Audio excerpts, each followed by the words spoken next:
Hello everyone, Kayla here, and in today's video I'm going to talk about porosity because you know what? It seems to be like everybody is talking about porosity. Also, doesn't it seem like everybody has low porosity hair? It seems like since what was it 2014 when the max hydration method came on the scene, and there was a lot of max hydration method is geared towards low porosity hair. And before then I don't think anybody really talked about porosity. If someone asked you what was your hair type before, they were talking about 4A, 4B, 1, 2, 3, ABC. Now if someone asks you what's your hair type, they care about porosity. And I think that the max hydration method kind of started that whole concern about porosity, and now everybody has low porosity hair. Very rarely do you hear people say that they have high porosity hair. And also with the explosion of the low porosity ness on the internet, people started to talk about this cup test. So if you're not familiar with what the cup test is, you basically get a cup of water or fill your sink with water, and then you take your hair and you put a piece of hair into the water. If your hair stays at the top of the water, you're said to have low porosity hair. If their hair hangs out in the middle, you have normal or medium porosity hair. And then if your hair goes to the bottom of the cup, then you are said to have high porosity hair. But most people who do the test, their hair sits at the top. So let me break it down for you. That test is total and complete boo-boo. It's junk science, to quote JC from the Natural Haven.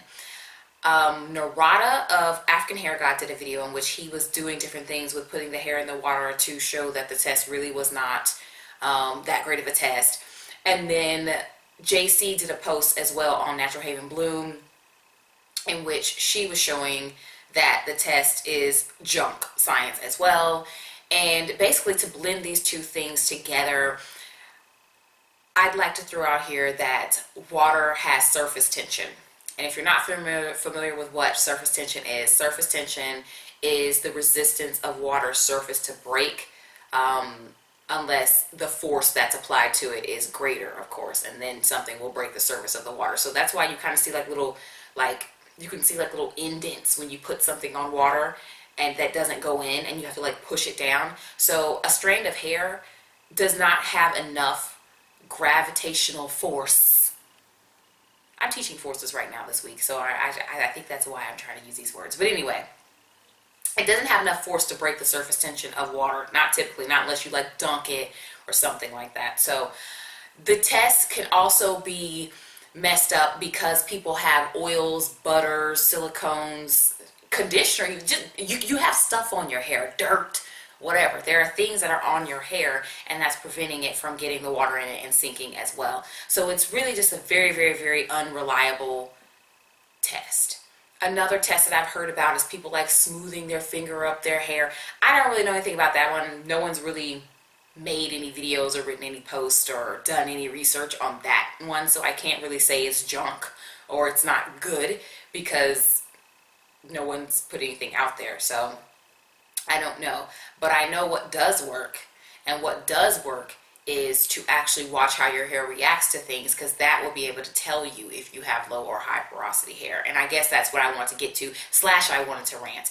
But first of all, naturals, since the beginning of the natural hair movement, have always used tons of products on their hair. Lots of oils, lots of butters.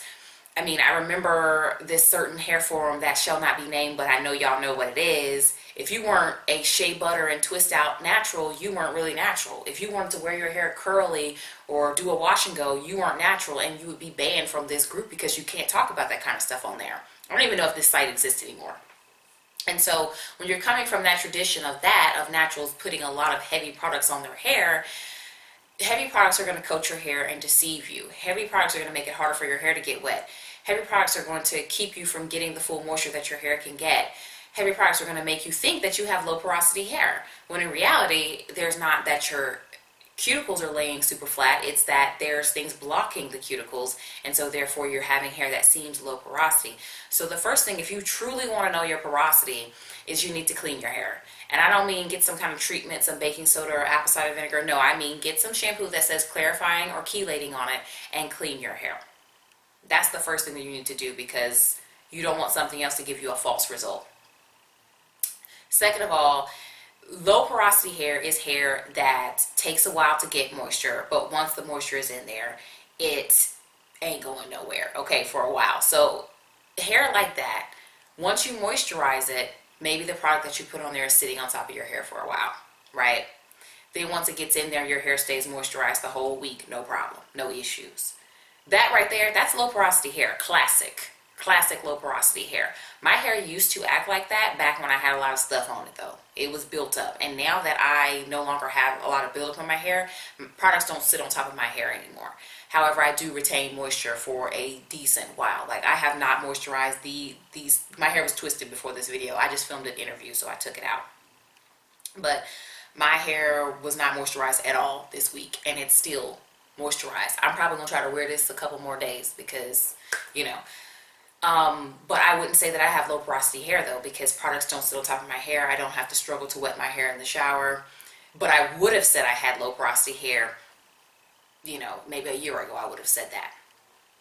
High porosity hair, the whole thing with high porosity hair is that moisture quickly gets in and moisture is quickly lost from hair like that. So if you find that you put something on your hair and your hair ate it, your hair drunk it up, and then the next thing you know, your hair is dry again, you probably have high porosity hair. Now, I also want to add on here that people don't have the same porosity all throughout their head. You might have low porosity here, high porosity back here. You're not going to have one porosity. I mean, not everybody's going to have one porosity all over their head. And then I also want to throw in here that perhaps some people might just have normal or medium porosity hair. I would have said, like I said before, that I had high porosity hair, but now I think I have normal porosity hair for the most part, because I don't have issues getting moisture into my hair, and neither do I feel like moisture leaves my hair very quickly. So I don't know if this video is going to be considered helpful. I don't know about all that, because it's basically me airing a frustration of Jesus. But if you found it helpful, or if you just liked the video, give it a thumbs up. Share it with your natural friends. Drop a comment down below. What is your hair porosity? Is your hair clean? Are you doing the test? I don't know. And I will talk to you guys in my next video. Thanks for watching.